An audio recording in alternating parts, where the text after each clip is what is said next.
Sikat, Sinau Akuntansi Singkat bersama Giga Ramawati.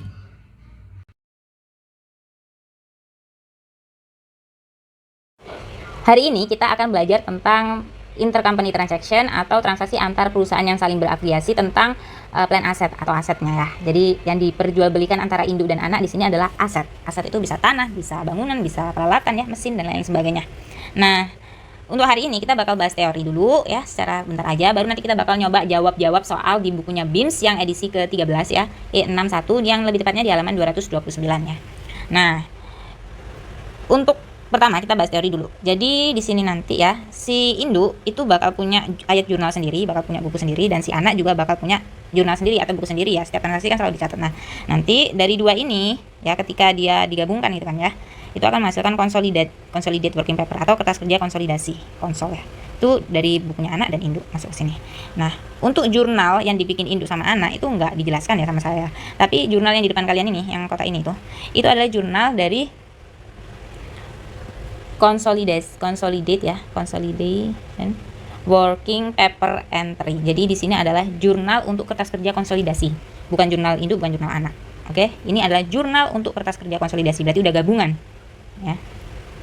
Kita masuk ke pembahasan pertama dulu. Nah, sebelumnya kita harus paham dulu nih bedanya downstream sama upstream.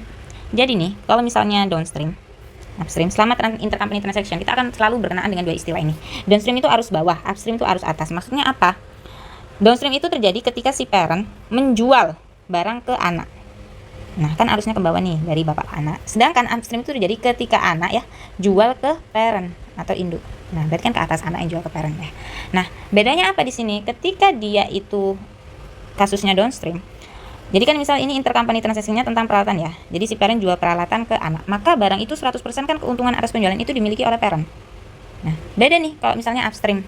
Jadi anak ya itu yang jual ke parent, berarti dia kalau misalnya ada untung itu harus didistribusikan sesuai proporsinya. Maksudnya si anak ini kan dimiliki owned oleh parent sesuai proporsinya. Jadi kalau misalnya si anak ini 30% ya, si parentnya induk punya 70%, terus ada untung 10.000, maka si anak ini boleh ngakuin 3.000, sedangkan si parentnya ini 7.000.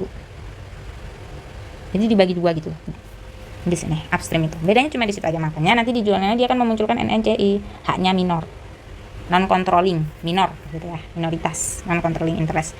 Oke, dari sini sekiranya bisa dipahami ya bedanya antara dua itu. Selanjutnya kita akan bahas beda antara aset-aset yang dapat disusutkan dengan aset-aset yang tidak dapat disusutkan dengan aset-aset yang bisa disusutkan. Ini bedanya apa? Jadi kan setiap transaksi ya, transaksi keuangan itu akan selalu menghasilkan untung atau rugi atau equal lah ya, untung atau rugi ya, atau equal gitu, atau enggak apa ya, enggak untung ya, enggak rugi, untung atau rugi. Nah, ketika ini kan untung atau ruginya kan dari induk ke anak atau anak ke induk. Jadi untung atau rugi ini harus tidak boleh diakui dulu, harus di-defer. Nah, kata-kata defer itu kan berarti ditangguhkan ya. Berarti ada satu titik dia di mana boleh diakui. Kapan itu? Ketika dia asetnya itu tidak bisa disusutkan ya, maka dia hanya boleh diakui ketika aset itu dijual ke entitas lain. Jadi ketika dia dijual ke entitas lain. Tapi ketika aset itu adalah aset-aset yang bisa disusutkan, misalnya kayak peralatan, mesin, kendaraan, truk ini ya contohnya. Maka keuntungan ya, untung yang timbul karena transaksi jual beli antara perusahaan anak dan perusahaan induk itu boleh diakui secara piecemeal. Jadi per tahun. Ya. Per tahunnya boleh ngakui. Jadi bedanya ketika dia aset yang bisa disusutkan, keuntungannya itu harus ditangguhkan dan boleh diakuinya per bagian.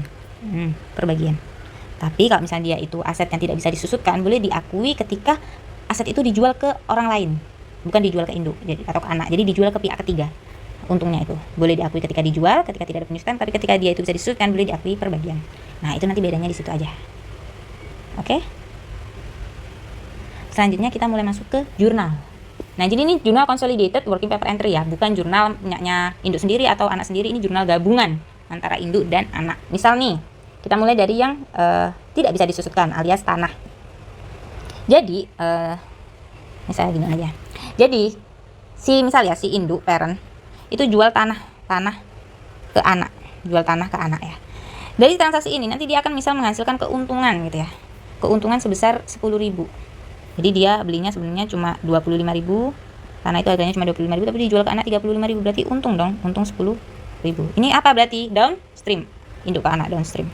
Nah, 10.000 ini itu harus di defer. Apa? Harus ditangguhkan. Jadi kamu nggak boleh ngakui untung 10.000 ini, jangan dulu, nggak boleh. Jadi dia di defer. Apa jurnal untuk mendefernya?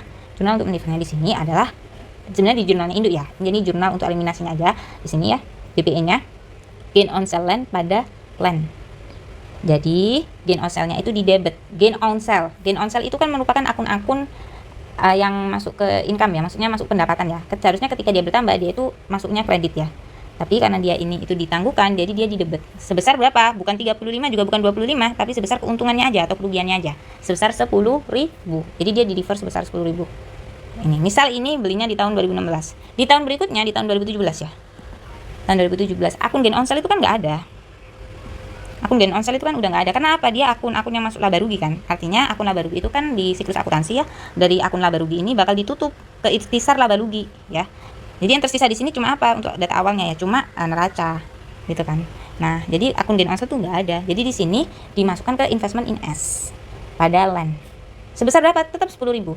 Sesuai dengan datanya tadi 10.000. Jadi dia dari 2016 sampai misal dijual ya, dijual ke pihak ketiganya itu dijualnya itu tahun 2020. Berarti pas 2016 dia ngedefer pakai jurnal ini, dan 2017 sampai 2019 dia bakal menggunakan jurnal untuk menangguhkannya seperti ini. Selalu. Nah, ketika di tahun 2020 dia dijual, untung yang ditangguhkan ini boleh diakui. Pakai jurnal apa? Investment in S pada gain on sale. Sesuai yang saya bilang di awal, kalau gain itu bertambah berarti dia kredit. Sebesar berapa? 10.000. Nah, itu aja. Nah, untuk kasus yang upstream itu sebenarnya sama aja. Cuma di sini akan memunculkan NCI. Nah, kan sama kan jurnalnya. Oke, itu aja. Selanjutnya kita akan nyoba ke aset yang bisa disusutkan. Nah, aset yang bisa disusutkan tuh contohnya kayak mesin, tanah, kendaraan, dan di sini truk ya contohnya ya. Truk. Nah, truk ini ya misal induk lagi jual ke anak ya. Truk gitu ya di tahun 2016 lagi. Sebesar misal ini truknya harganya 10.000, tapi dijual 15.000. Berarti untungnya berapa? 5.000 ya. Nah, ini 5.000 jangan ditangguhkan dulu, say, di defer. Kapan boleh diakui? Karena dia aset-aset yang bisa disusutkan, berarti boleh dong piecemeal recognition alias diakui per bagian. Nah, ini menurut data penyusutannya. Jadi kalau misalnya nih 5.000 nanti sisa umurnya peralatan ketika habis dijual itu adalah 5 tahun. Berarti 5.000 ini dibagi 5. Berarti per tahunnya boleh ngakui keuntungan itu sebesar 1.000. Ini piecemeal recognition ya, PR gitu aja. Nah, jurnal untuk menangguhkannya, misalnya ini tahun 2016 ya, belinya tanggal 1 Januari 2016. Maka jurnal untuk defernya sama, gain on sale pada asetnya. Gain on sale pada truk sebesar 5.000. Bukan 15, bukan 10, tapi cuma keuntungan dan kerugian yang timbul aja. Ya. Saya ulangi, cuma keuntungan dan kerugian yang timbul yang di jurnal di sini. Nah, baru karena dia 1 Januari ya, di 31 Desember 2016 kan berarti sudah 1 tahun. Boleh dong ngakui 1.000 ini. Boleh. Jadi jurnal untuk pengakuan alias piecemeal recognition-nya adalah accumulate depreciation pada depreciation sebesar 1.000. Nah, udah kan gampang. Nah, setelah itu di tahun berikutnya ya, berarti di tahun berapa? 2017. Di tahun 2017, maka 1.000 ini ya, 1.000 ini kan tadi udah diakui nih. 1.000 di sini ya. Truknya tadi yang ke defer berapa? Yang ke defer 5.000. Berarti sisanya 4.000 ini masuk ke investment in S. Udah nggak ada ya akun gain on sale. Ini tahun 2017. 2016. Nah, ini datanya yang dari tahun kemarin lah. Untuk tahun sekarang dia tetap dong harus harus mengakui lagi berapa? 1.000. Jadi bikin lagi dia accumulate depre ke depresi. Maksudnya apa? Dari Januari 2017 ke Desember ini kan juga sudah 1 tahun. Jadi boleh kamu ngakui 1.000. Nah, bedanya 1.000 di sini sama 1.000 di sini adalah ini dari datanya yang ini loh. Kan 2017 kamu udah pernah ngakuin 1.000. Jadi tetap dimunculkan ya di sini ya. Terus di sini dia udah ngakui lagi 1.000. Berarti di 2018 nanti kalau misalnya ada jurnal lagi ya, jurnal yang ini ya. Jurnal ini ke 2018 berarti akun deprenya itu udah berapa? Udah 2.000 dari 1.000 ini tambah 1.000 ini. Terus truknya berapa? Berarti truknya kan 5.000 tetap ya. Karena ke defernya kan 5.000. Berarti investment instance-nya yang cuma tinggal 3.000. Nah, dia akan diakui terus sampai dia habis 5.000 ini. Sampai habis lah. Beda banget kan? Kalau ini diakui ketika dia dijual, tapi kalau ini dia diakui secara bagian. Ya, bedanya tidak ada penyusutan dan penyusutan. Lah, untuk NCI-nya sendiri,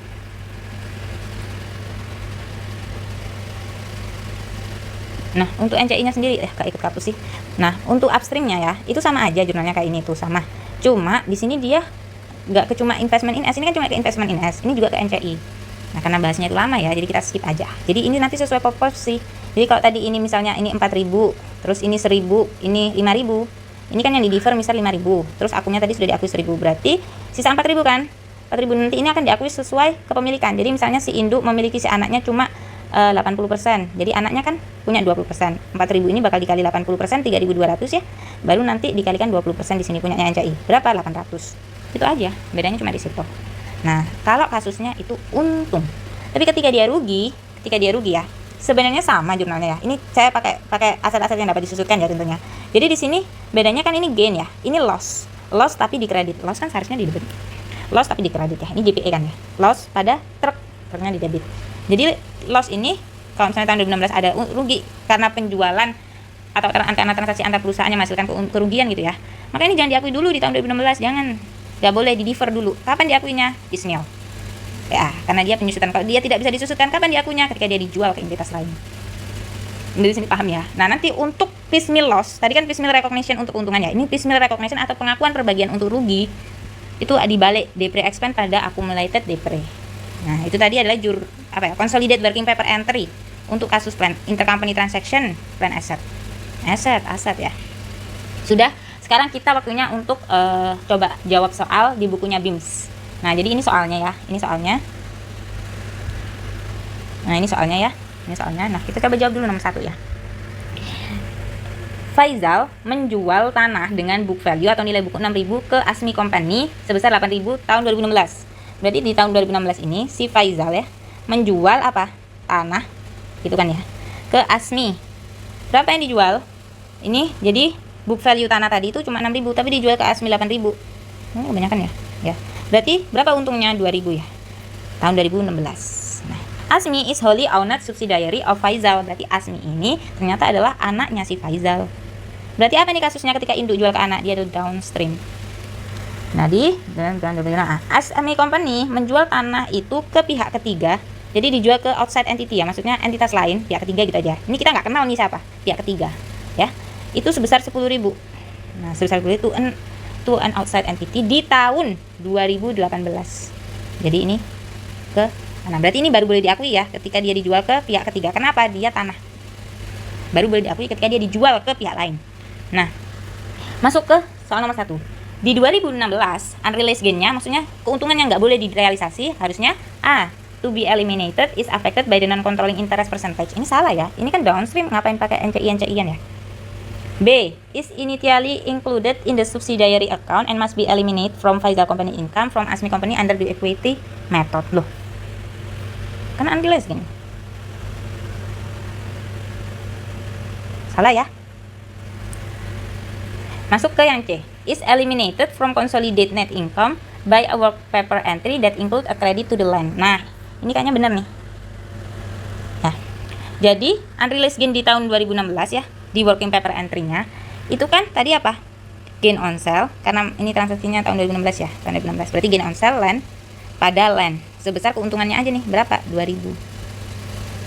Nah, ini benar ya, di credit to the land ya, 2.000. Ini benar nih kayaknya yang C.